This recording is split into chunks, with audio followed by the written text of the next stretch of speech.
In this video, you will see Mr. Squillis start with arithmetical calculation in the area perimeter game, take the geometric interpretation of area and perimeter, and construct it into a quadratic equation.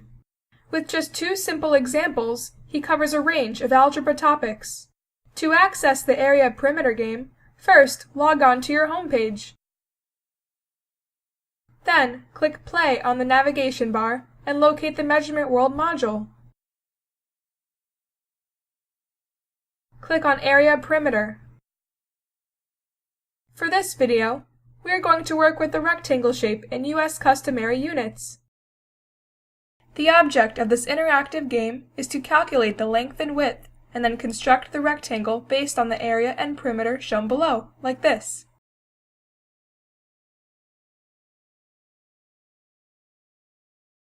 Now, watch Mr. Squillis.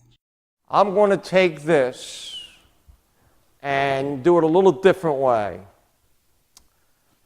In fact, I'm going to make it pretty advanced. I'm going to go x squared.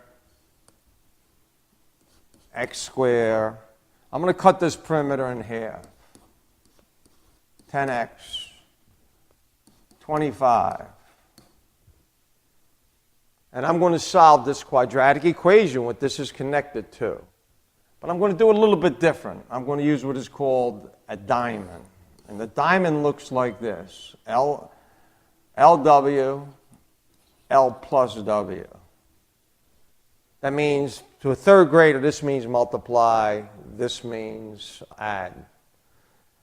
And I got to find two numbers in the world that multiply to give you 25 and add to give you 10.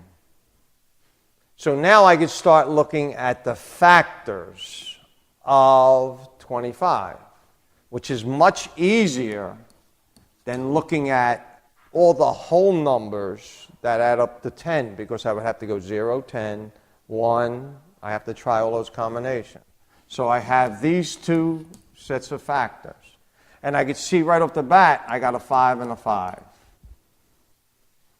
So what I did was, I took this geometric interpretation and made it into a quadratic formula. And I came out with the L and the W. It looks like it could be a third grade and go all the way up to Algebra 2, because you got a monomial here and a binomial here, you got monomials here.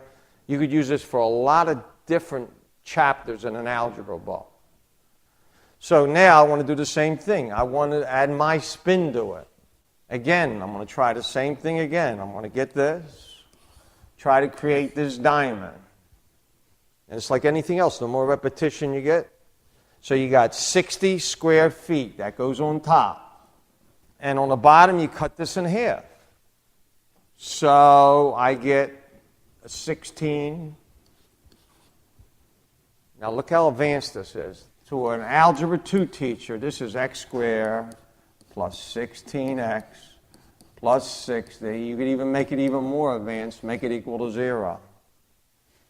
So you got to find two numbers in the world that multiply to give you 60 and add to give you 16. So you think of all the factors and look for the ones that add up to 16. So we have 3 times 20. You got 4 times 15. You got 6 times 10. You try to follow a matrix system where you keep things in order. Again, if a child's weak in arithmetic, you can put this into a graphing calculator like this, 60 divided by x, and look at all the factors. So we see a 6 by 10.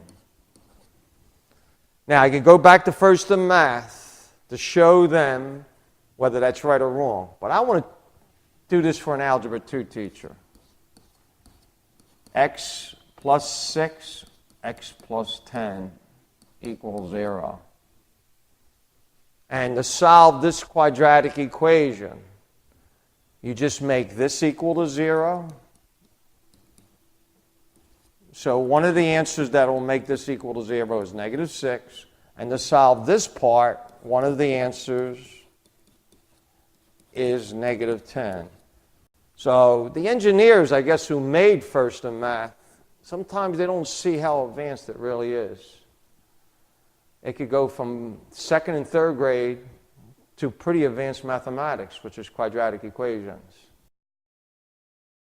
Keep your students challenged with other activities on First in Math. Thanks for watching!